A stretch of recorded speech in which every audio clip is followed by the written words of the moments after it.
Hello, ladies and gentlemen, and welcome once again to grecochess, the YouTube channel of chess. We continue covering my participation in the Atlantic City Open Chess Tournament that took place about a week ago.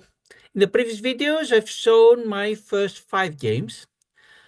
Until now, I have 2 wins, 2 losses, and 1 draw, and now it's time to show to you what happened in round number 6. But first of all, let's review once again the rules of the tournament. Let me share the screen with you. And here we are. I participated in the 4-day schedule, which meant that my time control was 40-80 SD30 D30, meaning first 40 moves need to be completed in 80 minutes. If you could do so, and if the game continued, then to whatever time you have left, you would add another 30 minutes. But each time when you had to move for the first 30 seconds, the clock would not move. And then it continued going downwards. And I was in the under 1800 category. And who's my opponent in round number 6? His name is William Parberry. His rating is 1736. Compare this with mine that he was 1656 officially, and officially it had gone up a little bit, 1706, after the most recent Queen's Chess Club tournament. Meaning that William had a better rating than mine, not by too much, but a little bit. But let's see what happened actually in the game. I had the white pieces, William had the black. We're going to the analysis board of chess.com, and the way I do it, as usual, I have here in my hands my notebook with the notation of the moves. I'm going to enter them one by one. Computer will give a numerical evaluation. Positive number means white is doing better, negative that black is doing better. Computer will make a comment on the move, anything from 2 exclamation points if it is brilliant to 2 question marks if it's a blunder. We'll show which move would have been the best and what are the top 5 options for the other player whose turn is to come. I have the white pieces, and as usual, I start with my pawn going to e4. And William replies with the most popular first move for black as reply to e4 with the Sicilian defense, pawn goes to c5. Second move, usually one sends a knight to f3. The open Sicilian, I prefer my knight to c3, the closed Sicilian, and the reason is because I keep the option for the knight to f3 later if I want to. I have the other option, the pawn to f4, the Grand Prix. What does William play? The hyper modern option, I would say, pawn to g6, preparing the bishop to go to g7 and fianchetto. My next move, we now develop the other knight to f3, give up on any Grand Prix ideas. In the internet, they say it's a great move, so good that it should be outlawed, tongue-in-cheek. In reality, when I tried it, sometimes if I catch my opponent unprepared, I can have an easy win. But many times, if the opponent is well prepared, it's me that gets being not so well prepared, and I have suffered a lot of painful losses like that. And William continues his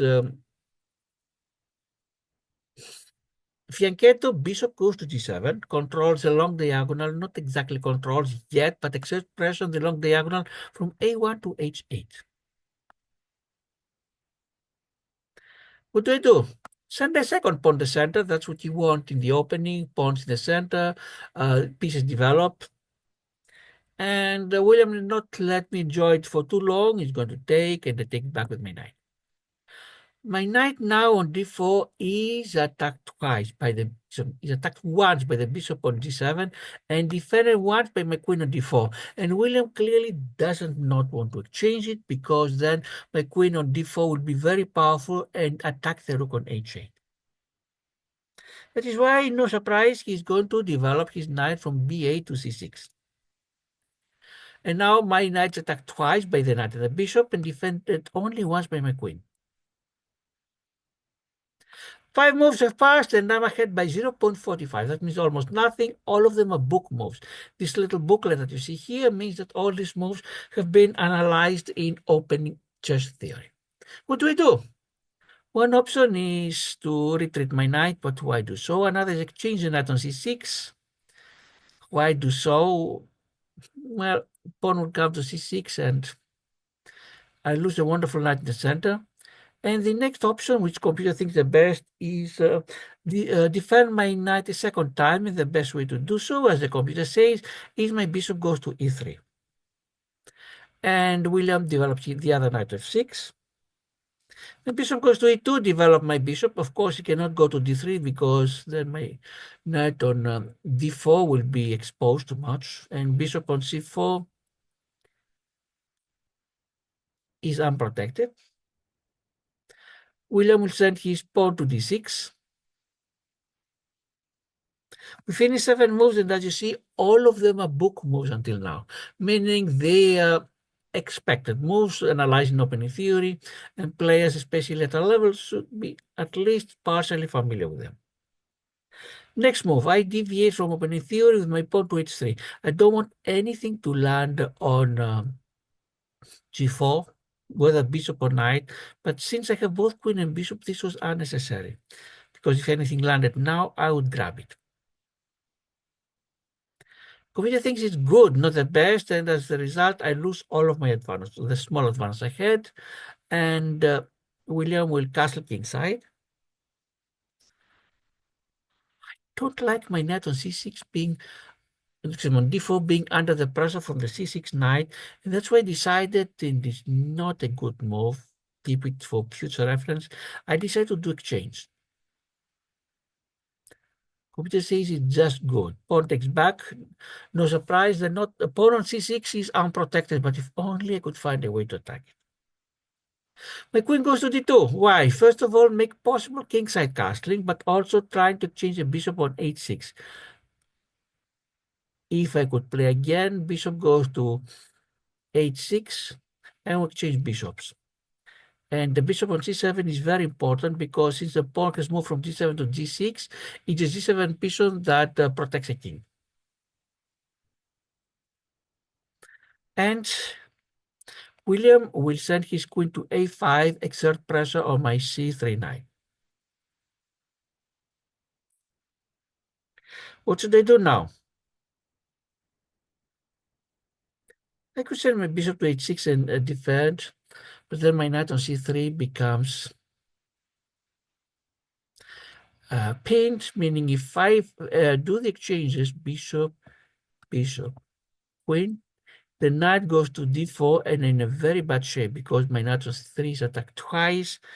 If the exchange go on, he not only he wins a pawn, he takes, the pawn takes back, queen takes, allowed, you see, and then a fork, and I lose my king before I know what's happened. And my queen from h6 cannot go back to e3, to d2 to defend, because the knight will take it, maybe go perhaps to e3. Instead of doing that, I did something else that the computer did not like. My pawn goes to f3, more protection to the e4 pawn. Yes, temporarily on the short term it protects it better, but on the long term it opens diagonal from h4 to e1 and especially gives some wonderful squares like h4 and g3 for my opponent. Some wonderful holes, wonderful for my opponent, not for me. Did we give a look? After I said after 10 moves, I'm ahead by 0.01. But now I'm down after my 11th move. Now it goes to h5, and William has two goals with this move. Both send his knight to g3 and also have more pressure on my c3 knight.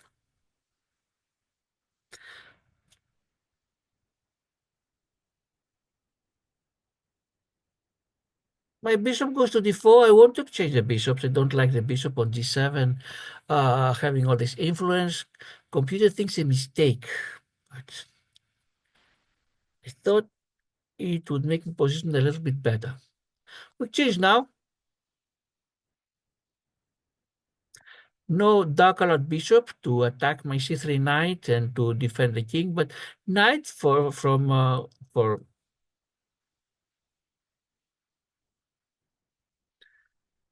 William goes to g3.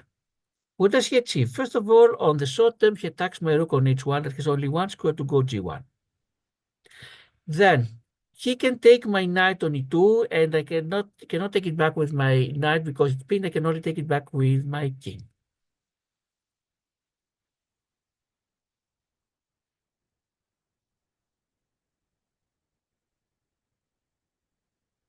What can I do? I send my rook to g1. What can I do? Before the long-term threats, let's deal with the short-term threat. Of course, I cannot castle because even if I castle, I would lose the rook on f1, but I cannot castle because the king has to go through check, which is not allowed. Rook goes to g1, and William, instead of directly taking my bishop as I expected, he sent his rook to b8, adding pressure on the pawn on b2.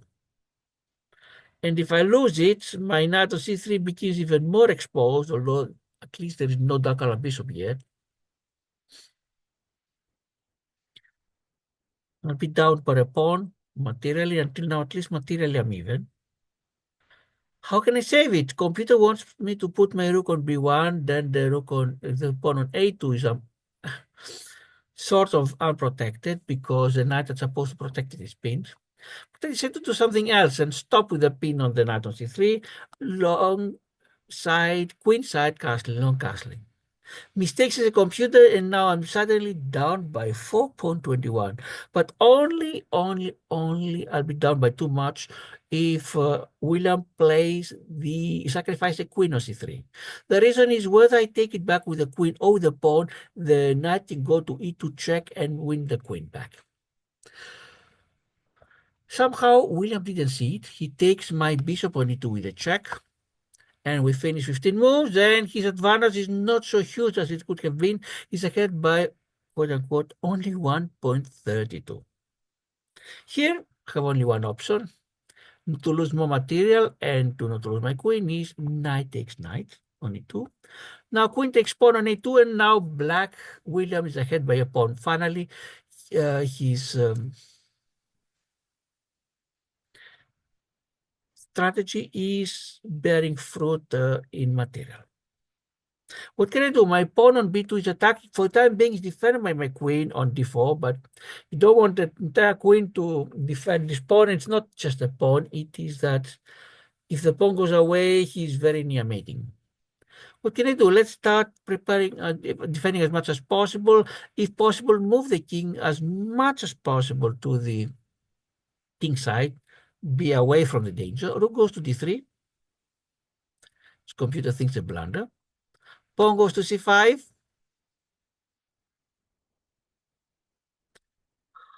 Things become even worse.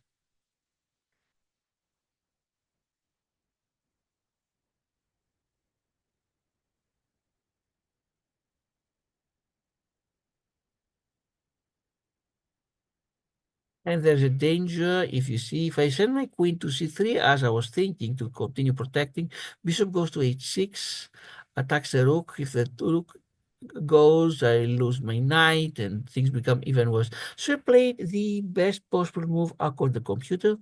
My queen goes to e3. And for William, takes a second pawn. Rook goes to b2. My rook goes to c3. I don't want to lose my c2 pawn because now it's also near mate if I lose it. Bishop goes to a6, attacks the knight on e2. The king goes to d2. I want to move my king as far away as possible from the queen side that it's empty and send it to the king side where at least I have a few pawns in front of that.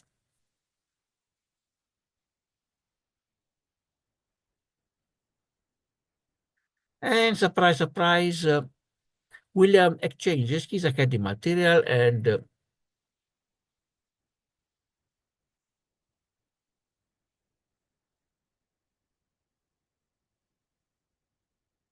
wants exchange.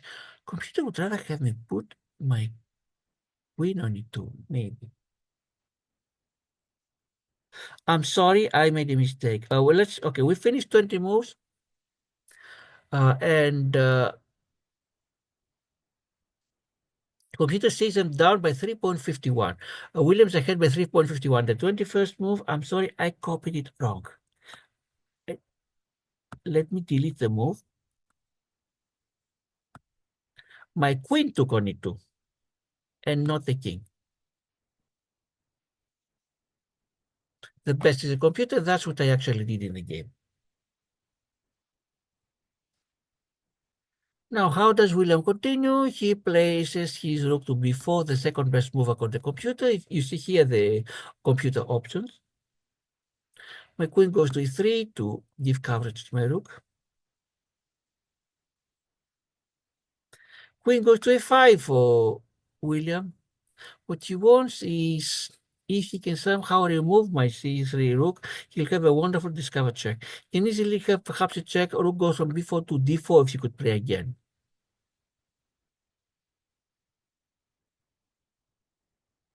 The king goes to e2. I want my king to be as far away as possible from the queen side where there are no pawns of mine. Then William activates his other rook, goes to b8. Until now it was just standing next to the king doing almost nothing. Now he activates it. So William has both the queen and the two rooks attacking. My rook goes to e3, attacks the queen. Queen goes to b5 with a check. King goes to f2. I'm down in material by 2 pawns, but at least let's have my king as safe as possible, so William will not have perhaps too many combinations where he's attacking both my king and other material of mine.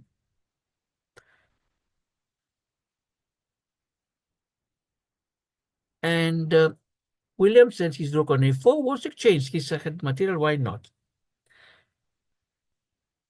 We finished 25 moves, and what's the score? William's ahead by 3.1. What I want to do now? Send my rook to b3. I'm attacking the queen, and if the queen goes in a random square, I'm winning the rook on b8. William has only two ways to stop it. Either place the rook on b4 and cover it, or send his queen to e8, so yes, I'm winning the rook, but then he takes back my rook. William goes for the first option. The rook goes to b4.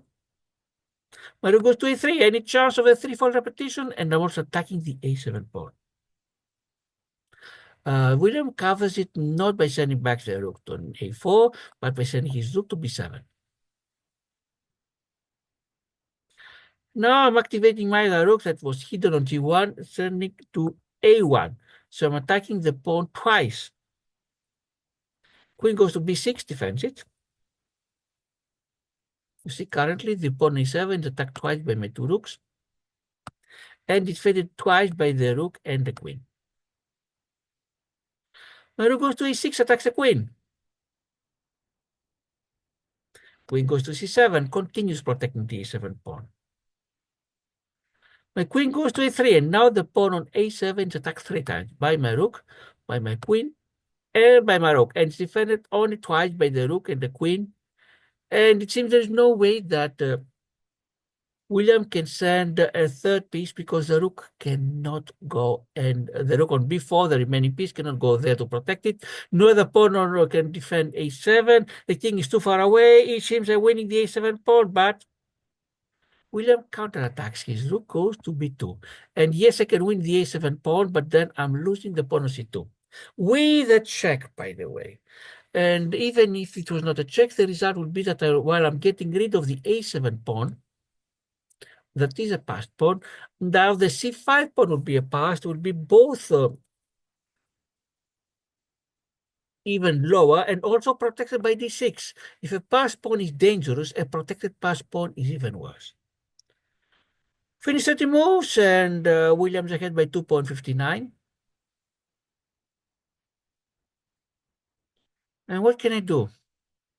I'm sending queen to a4, continue attacking the pawn a7 3 times, and also protecting the c2 pawn. But this doesn't mean too much, because if I start the series to win the a7 pawn, I'm going to lose it too. Because look what I will do. Pawn takes here, pawn takes, so my rook takes here, rook takes here, queen takes here. Let's do once again. Rook, rook, queen takes here. And now rook can take c2 with a check, whether now or after we exchange queens. So once again, I win a7 and I lose the c2 pawn. And this will be really very, very dangerous. That is why I don't want to do it. But first of all,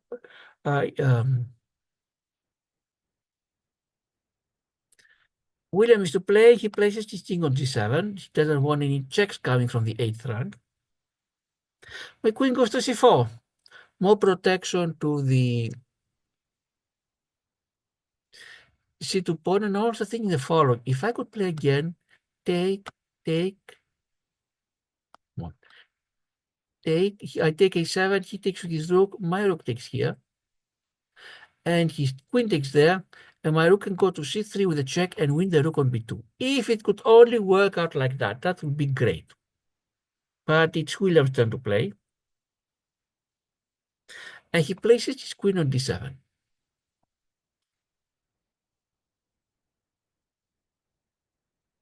Can I start the combination? Let's see. My rook takes on e7, his rook takes. My rook takes.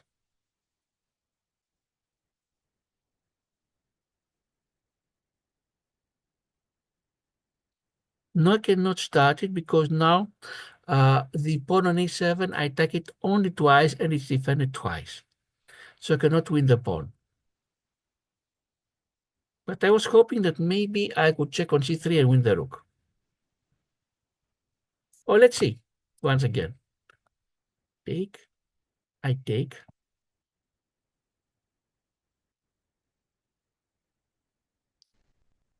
And then instead of taking the queen, he would first check with his rook. I would take with my queen. Then his queen would take my rook. I don't know if that would be better.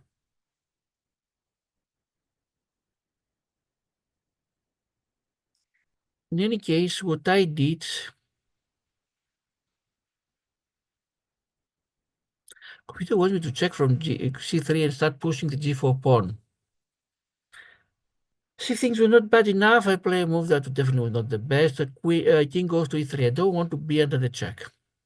Excellent, says the computer. Rook goes to b6. So basically, William is suggesting we change rooks, but being 2 pawns down, I don't want. If queens and rooks disappeared, the a7 pawn would win the game for William. Well, so long as they stay, who knows? My rook goes to a5 now. I avoid exchange. Rook goes to b4, attacks my queen. My queen goes to c3 with a check. And William covers it with his f-pawn, going to f6. Finish 35 moves, and what's the score? William is ahead by 2.48. Not that big yet, but really William must make some mistakes for this thing to be returned. I can play my best game, and if William does not make any big mistakes, so not too many small mistakes, I cannot. The queen goes to a3, once again attacks upon a7 3 times.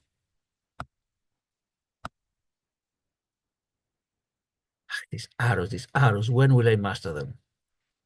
And it's defended twice by the rook and the queen. Not only that, my pawn on c2 is not even under attack. Can I win the a-pawn? Let's see. William sends his rook to b2. Nope.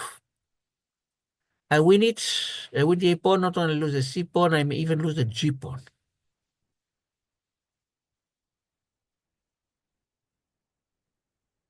How to save it? King goes to d3. That's the move I played. Computer would rather have my rook go to a2 if it meant exchanging. I don't want exchanges, and I mentioned why. Because I'm down already by 2 pawns. King goes to d3. Computer says a big mistake. I'm way down now, and wants, but William to send the pawn to d5, and in fact, that is what William did. But by doing so, at least I win the c5 pawn. I don't know, should they take it or not? If I take it, I open the board, they give more attacking chances for William. What else can I do? My only chance to get back some material. And William is going to take my pawn on e4.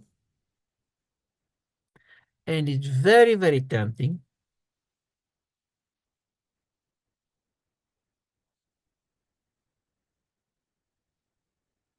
to take it back, but this will put me very down because the board is very open for his queen and 2 rooks. And I may be able to use his pawn as cover. That's why I played the move that the computer thinks is the best. My king goes to e3, you see here, it's the best. I would prefer now e2, but it's almost the same difference. And of course,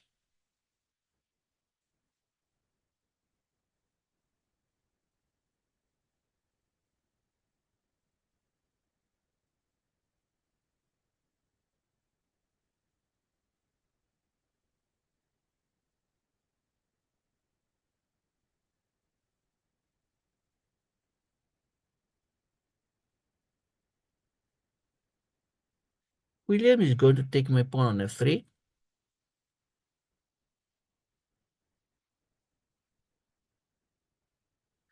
And now I need to take it back. Computer has other preferences like exchanging queens, things like that. But the problem is that he's already up by 3 pawns. His pawn is, he'll have advantage of 4 pawns. Pawn goes to g2, very near promotion. I cannot allow it. So let's take the pawn while I still can take it.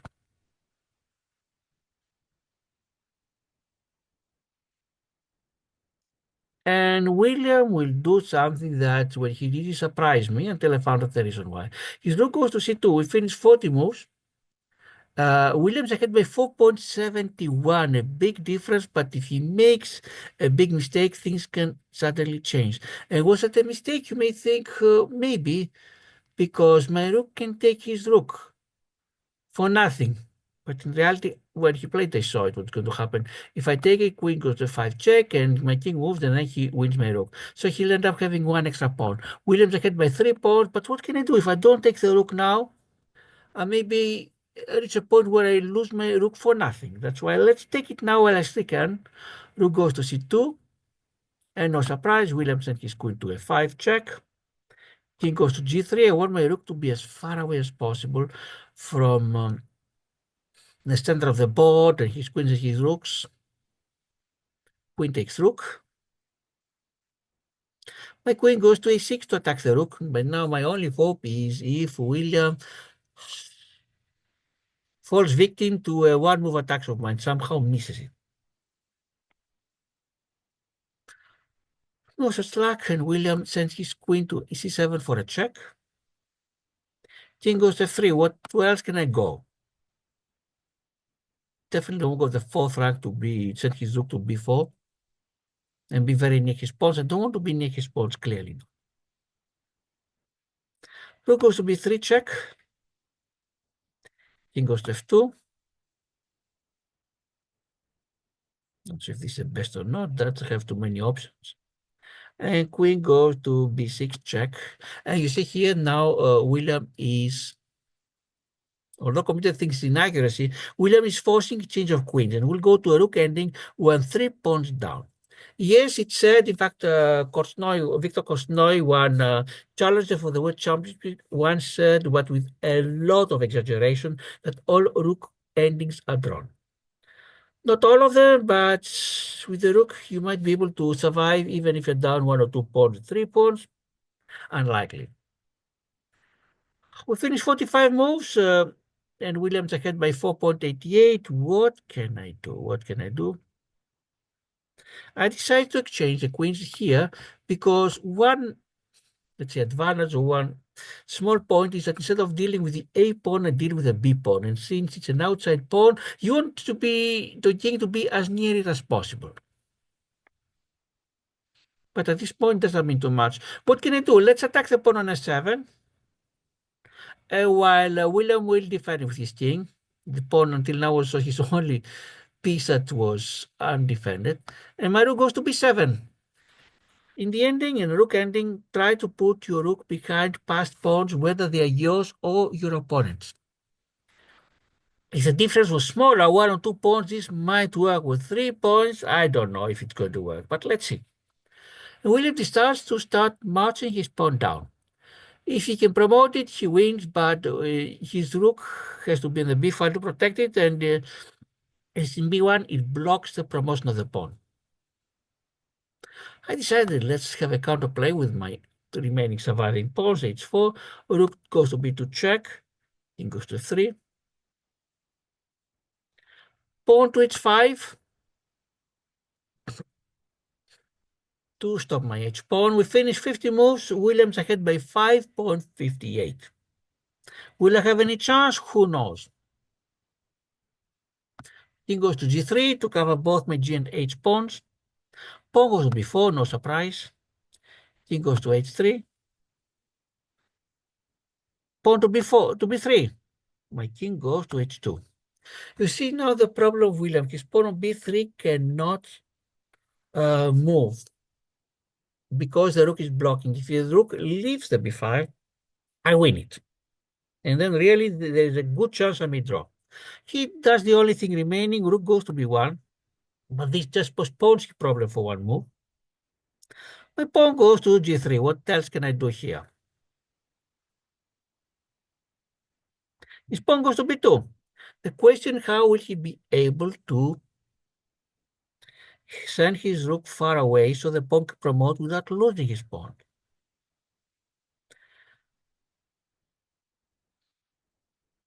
My king goes to g2. Now my king must stay in the g and h files, because if it goes to the f file, you'll see what's going to happen. Rook goes here, and we need the pawn, not a choice. Rook goes here. Let's do it again. Rook. So king goes to f2. Rook goes to h1.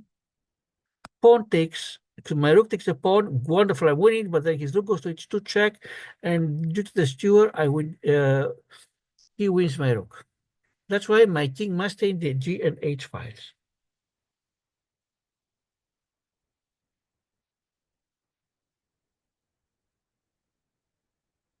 But it's William's turn to play. He sends his king to e6. He wants, if everything else fails, at least his king to help with the promotion. Finish 55 moves, and what's the score? William's ahead by 6.7. Clearly, it's an enormous difference. I don't see how I can turn this around. He must blunder at least his rook. My rook goes to b6 check. Let's postpone the inevitable.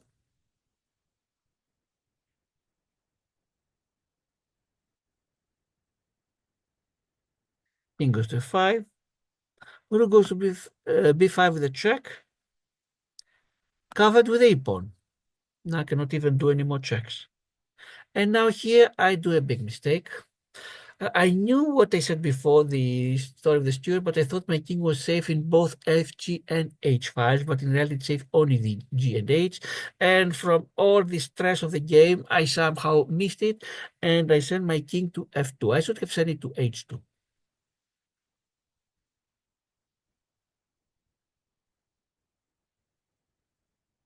But not too many things save me at this point. I sent my king to F2. Excellence as a computer would rather have it as a blunder, because then William just decided to accelerate the end of the game. Rook goes to h1, and when I saw it, I realized my mistake. I decided to postpone. It's mate e15 moves any longer. Let's postpone it a little bit. Let's check from h4. He takes back with his h pawn. m18. And now what can I do? I don't want to lose my rook with the steward. Let me send my king to e3. This is the best. 10 moves mate. And William sent his pawn to b1, promoted to a queen. Made in 9 moves, and at this point I resigned. Congratulations to Williams, that played quite a nice game and won. A lot of mistakes on my side, things to learn from next time. And everything started from the moment that I placed my, can I see this move again? From my 8th move when I sent my pawn, not from the 8th. From the 8th, yes, not very good to send the pawn to h3, but definitely from the 11th when I sent the pawn to f3. From then, everything went downhill. Let's see the overall review. What does computer think about the overall game? 82.4 accuracy for me, 87.9 for William. William had one brilliant move, two great moves. I had none of these things. 7 book moves each of us. The best 26 versus 22 for William. Excellent 19 versus 3 for me. Good 9 versus 5 for William. 3 inaccuracies each of us. And I had 4 mistakes, believe it or not. And William had 1 miss. So after 6 rounds, I have 2 wins, 1 draw, 3 losses, 1 more round remaining. Will I be able to achieve a win and at least have a 50% performance in the tournament? Who knows? We'll see. Who knows? Of course, I know, but we'll see it in the next video. Let's see how the tournaments are going. No, not play bots. This is, the bots is after I finish the other game play. tournaments.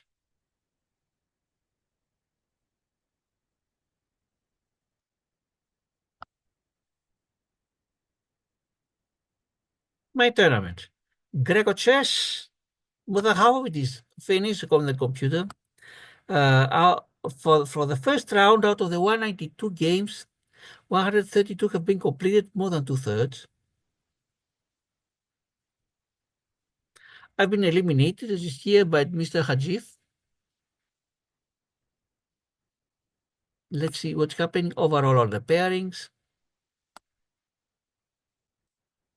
Most rounds are continuing. Let's see who has advanced. Mr. Hajif from Group 8, that is mine, who is from Azerbaijan, yes, or at least represents. Just telling chess.com, if you're not aware, you can choose any country you want, the flag of any country you want. Uh, Most people, of course, like me, we choose our own countries. I choose Greece, but you have the freedom to choose any other country you like. Who else has advanced? Gilan from Israel. Let's see the other terms I've been following. In fact, I've been participating in many of them. Of course, I'm not going to go through all of them. The annual chess.com tournament, they call it the daily chess.com daily chess championship. Actually, it is an annual one, starts every New Year's Day. And what's happening is round number 1 has been completed. And now,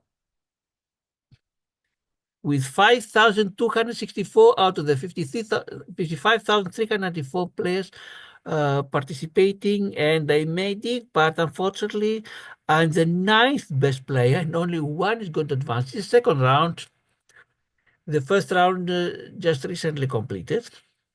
And I have to deal with players that have ratings of 1876, 1726, and so on. And I'm the 9th. This is my daily chess.com rating, 1327. No luck, but let's see what I can do there. At least I made it the second round.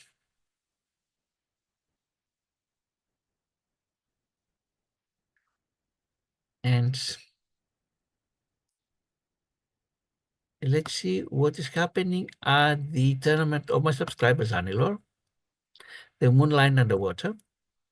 Final round, 6 players remaining out of the 81 that started it. And yes, no game has been completed. These games we are really going to follow them. And what do we have ahead? Next video will be the 7th and last round of the Atlantic City Open Tournament. Then I have one game from yesterday's the Ed Kopiecki Memorial Tournament, the third round where I participated. And after that, we'll continue the bots. Let's see how I'm doing the bots. And this time I'm not going to mess up with my next opponent. No, it's not the circus. I'm playing against the advanced bots. And it's time for Olga from the Ukraine. There are 20 advanced bots. I have been able to survive, and survive meaning I have been able to defeat twice each of them, once with white and once with black pieces. 14 out of the 20, and Olga is going to be the 15th. See if we can survive this one. Olga has rating of 1900, and if we can survive Olga, then we have 3 bots of 2000 rating.